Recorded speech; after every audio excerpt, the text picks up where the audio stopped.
تبارك الذي نزل الفرقان على عبده ليكون للعالمين نذيرا۔ کسی عزیز نے سوال کیا ہے، مفتی صاحب جنات کے ذریعے چور معلوم کرنے کا شرعی حکم کیا ہے؟ کیونکہ آج کل یہ چیز عمومی طور پر پائی جا رہی ہے۔ سوال کرنے والے مولانا ہارون صاحب، اتراکھنڈ۔ دیکھیں مولانا صاحب، آج کل یہ چیز عمومی طور پر پائی جا رہی ہے کہ جنات کے ذریعے سے چور معلوم کیا جاتا ہے۔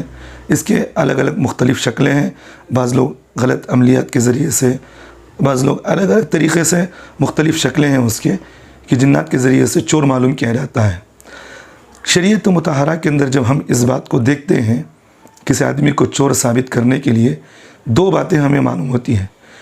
پہلی بات یہ ہے کہ جو آدمی چوری کیا ہے اگر وہ اقرار کر لے کہ بھئی میں نے خود چوری کی ہے تو ہم مانیں گے بھئی ایک بات تو یہ کہ بھئی یہ آدمی خود مان رہا ہے کہ چوری کیا ہے، تو پہلی بات تو یہ مانی جائے گی۔ دوسری بات، اگر وہ انکار کرے شرعی معتبر گواہوں کے ذریعے سے اس آدمی کو چور ثابت کیا جائے گا گواہوں کے ذریعے سے، تو یہ دو باتیں ہمیں معلوم ہوتی ہیں۔ لیکن جنات کے اندر اس طرح کا کوئی ہمیں شریعت مطہرہ کے اندر کوئی چیز ہمیں نہیں ملتی، شریعت مطہرہ کے اندر کہیں ہمیں اس کی اجازت بھی نہیں ملتی۔ اور دو باتیں یہاں ذہن میں رکھیے، اگر ہم جنات کے ذریعے سے کسی آدمی کو چور ثابت کرنا چاہیں تو پہلی بات اگر ہم شریعت کی طرف دیکھیں تو شریعت کے اندر ہمیں کہیں اس کا تھوڑی سی بھی ہمیں اس کی اجازت نہیں ملتی، پہلی بات۔ اور دوسری بات، جنات کے اندر زیادہ تر شر پھیلانے کا، جھوٹ بولنے کا عنصر زیادہ پایا جاتا ہے۔ یہ دو وجوہات تو جنات کے اندر زیادہ تر ہیں ہی، تو اس لیے شریعت مطہرہ کے اندر کہیں اس بات کی اجازت بھی نہیں ہے، کہیں ثابت بھی نہیں ہے کہ جنات کے ذریعے سے چور کو معلوم کیا جائے۔ جو لوگ یہ بات کہتے ہیں وہ جھوٹ کہتے ہیں، ان لوگوں کو فوراً اللہ سے توبہ استغفار کرنا چاہیے۔ تو اس لیے حاصل کلام پوری خلاصہ بات کا یہی ہے کہ جنات کے ذریعے سے کسی آدمی کو چور ثابت کرنا شریعت مطہرہ کے اندر کہیں بھی اس کی اجازت نہیں ہے، اور شریعت سے ہمیں یہ بات کہیں نہیں ملتی کہ کسی آدمی کو جنات کے ذریعے سے چور ثابت کیا جائے۔ اگر اس کی اجازت دی جائے، چلو بھی جنات کے ذریعے سے پوچھ لیا جائے، تو بہت سارے فتنے کھڑے ہوں گے۔ ہر آدمی اپنے آپ کو عامل بنا لے گا، ہر آدمی یہ کہے گا بھئی میرے پاس موکلین ہیں، وہ ان کے ذریعے سے طلاق کے مسائل بھی شروع ہوں گے۔ کوئی آدمی کہے گا کہ میری بیوی کو میں جنات کے ذریعے سے معلوم کیا، میں اپنی بیوی کو اس طرح کرتے ہیں، میرے جن نے مجھے بتایا، اور فلاں آدمی، بہت سارے اس کے مسائل کھڑے ہوں گے، بہت سارے فتنے کے دروازے اس سے کھڑے ہوں گے، تو شریعت میں کہیں اس کی اجازت نہیں ہے۔ اور آخری بات، بہت اہم بات میں کہہ رہا ہوں، آج یہ چیز عمومی طور پر پائی جا رہی ہے۔ اکثر عاملین اپنے آپ کو عامل کہتے ہیں، نہ ان کے پاس کوئی علم ہے، نہ ان کے پاس کوئی قرآن حدیث کی کوئی بات ہوتی ہے۔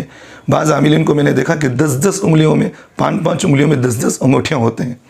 اللہ کے رسول صلی اللہ علیہ وسلم نے آدمی کو، مرد کو ایک مقدار انگوٹھی پہننے کی اجازت دی ہے شریعت نے، اتنی مقدار، اتنی گرام کی انگوٹھی تم پہن سکتے ہو، اس سے زیادہ تم نہیں پہن سکتے۔ تو شریعت نے آدمی کو چاندی کی انگوٹھی پہننے کی اجازت دی۔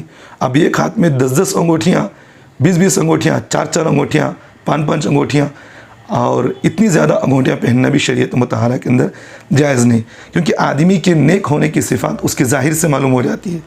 اللہ کے رسول صلی اللہ علیہ وسلم نے حدیث کے اندر فرمایا کہ کسی آدمی کو جب تم دیکھو تو اسے اللہ یاد آ جائے۔ اب دیکھا جاتا ہے کہ بھئی بہت سارے لوگوں کے ایسے حرکتیں دیکھ کر بجائے اللہ یاد آنے کی ان سے دیکھ کر غصہ بھی آتا ہے۔ تو آج کل یہ عاملین کا ایک مزاج بن چکا ہے، میرے پاس موکلین ہیں، میں جو چاہتا ہوں وہ کرتا ہوں، میں ہر آدمی کو یہ بتا دیتا ہوں، وہ بتا دیتا ہوں۔ یہ غلط باتیں لوگوں کو دھوکہ دینے کا ایک طریقہ ہے۔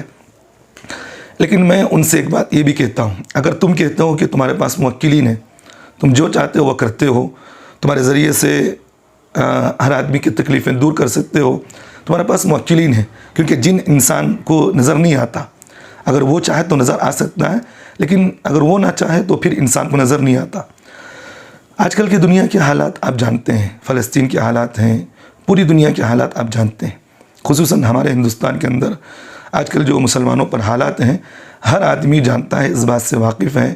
آپ اپنے عاملین، اپنے موکلین سے آپ یہ بات کہہ دیں کہ بھئی جو مسلمانوں کو جو آج حالات چل رہے ہیں، جہاں کہیں مسلمانوں کو ستایا جا رہا ہے، آپ ان لوگوں کو ختم کروا دیں۔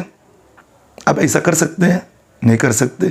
تو معلوم یہ ہوا کہ لوگوں کو دھوکہ دینے کا ایک طریقہ ہے اور لوگوں کو بیوقوف بنانے کا ایک طریقہ ہے، اور لوگ ان پر بہت جلد اعتماد بھی کر لیتے ہیں ان کی باتوں کو۔ میں خود اپنے علاقے کے اندر میں دیکھتا ہوں ایک آدمی کو، ایسے ہی آدمی تھا وہ، اب اس کے پاس تو مستورات کا زیادہ آمد و رفت ان کے پاس ہوتی ہے، مستورات زیادہ آتے ہیں، فلاں فالیے پوچھ رہے ہیں، شادی کرنے سے پہلے فالیے پوچھ رہے ہیں، آگے کے غیبی باتیں ان سے پوچھی جاتی ہیں۔ اللہ تعالیٰ نے قرآن مجید کے اندر فرمایا اللہ کے علاوہ کسی اور کو غیب کا علم نہیں ہے، نہ نبی کے پاس ہے نہ رسول کے پاس ہے، یہاں تک کہ نبی علیہ السلام محمد رسول اللہ صلی اللہ علیہ وسلم کے پاس بھی علم غیب اللہ نے ان کو نہیں دیا۔